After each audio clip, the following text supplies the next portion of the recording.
Everyone, welcome to my YouTube channel Rima Science Point. Today we will discuss about process of urine formation. तो urine formation से पहले हमें ये एक nephron की स्ट्रक्चर है इसके बारे में हमें पता होना चाहिए।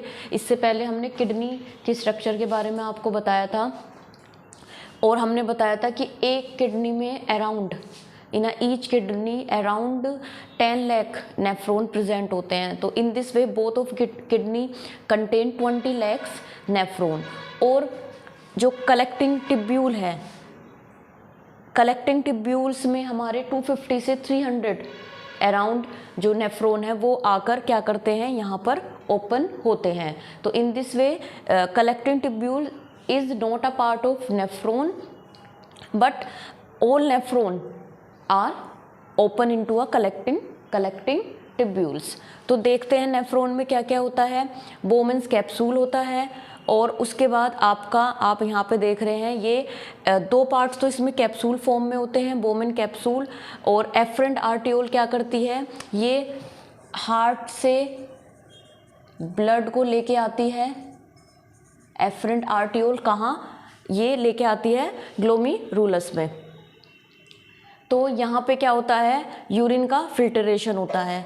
लेकिन अगर हम टिब्यूल्स की बात करें तो इसमें 3 टिब्यूल्स होती है। एक तो प्रोक्सिमल टिब्यूल होती है, एक डिस्टल होती है और आपका हेनले लूप होता है। जो प्रोक्सिमल होती है वो नियर होती है बोमेन कैप्सूल के और जो डिस्टल वाली है वो दूर होती है। हेनले लूप में ये असेंडिंग लूप होता है, ये हमारा डिसेंडिंग लूप होता है। और हेनले लूप के बाद जो डीसीटी है वो कहाँ ओपन होती है, कलेक्टिंग टिब्यूल्स में। तो इसमें क्या होता है कि जो हार्ट से हमारा ब्लड लेके आती है एफरेंट आर्टियोल, उसमें क्या होता है कुछ नाइट्रोजिनस वेस्ट होते हैं। तो वो आपके कहाँ आते हैं, फिल्टर होने के बाद कहाँ पहुँचते हैं, आपके पीसीटी में।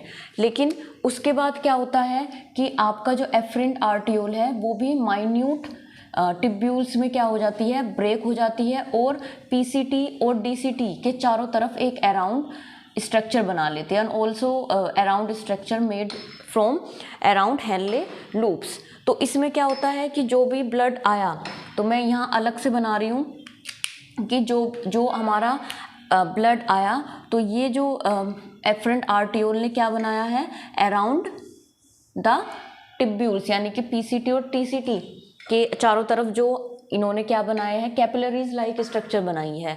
तो जो आपका एसेंशियल प्रोडक्ट होते हैं वो क्या कर लेते हैं, वो टिब्यूल्स इन अपने जो इन्होंने सर्कल बनाया है अराउंड टिब्यूल्स के उसमें क्या कर लेते हैं, कलेक्ट कर लेते हैं। इसी तरीके से जो हेनली लूप्स के अराउंड टिब्यूल्स बनती है लाइक दिस, तो इसको हम कहते हैं वासा रेक्टा। क्या कहते हैं, वासा रेक्टा। तो इसमें क्या होता है, इसमें आपका जो भी ब्लड से जो एसेंशियल प्रोडक्ट होते हैं वो इनमें ले लिए जाते हैं। और इसके बाद क्या होता है, जो एफरेंट आर्टियोल है वो इसको लेके जाती है वापस से कहाँ, हार्ट में, इस ब्लड को।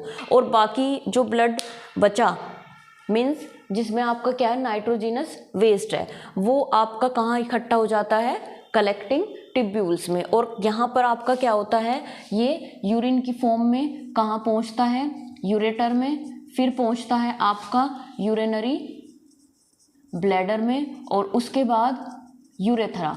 और urethra by the help of urethra ये क्या होता है, बॉडी से पास आउट हो जाता है। तो ये पूरा प्रोसेस होता है यूरिन फॉर्मेशन का। और इसमें 2 आर्टियोल होती हैं, एफरेंट जो ब्लड को लेके आती हैं और इफरेंट जो फिर ब्लड को वापस हार्ट में लेके जाती हैं। और 3 ये टिब्यूल्स होती हैं, ये आपको पता होना चाहिए। और ये पता होना चाहिए कि collecting tubules is not a part of nephron but जितना भी ये पूरा प्रोसेस हुआ है ये कहाँ पे आके, ये जो नेफ्रॉन है कहाँ पे आके जो है यूरिन को इकट्ठा करते हैं, कलेक्ट करते हैं कलेक्टिंग टिब्यूल्स में। और एक कलेक्टिंग टिब्यूल्स में अराउंड 250 से 300 के अराउंड नेफ्रॉन आके खुलते हैं। ये तो मैंने एक नेफ्रॉन की स्ट्रक्चर बनाई है, लेकिन एक नहीं, कितने, बहुत ज़्यादा मैक्सिमम अमाउंट में क्या होते हैं, ये आके कलेक्टिंग टिब्यूल्स में आके ओपन होते हैं। तो ये है यूरिन फॉर्मेशन का प्रोसेस। तो इफ़ यू लाइक तो please like my videos. Thank you.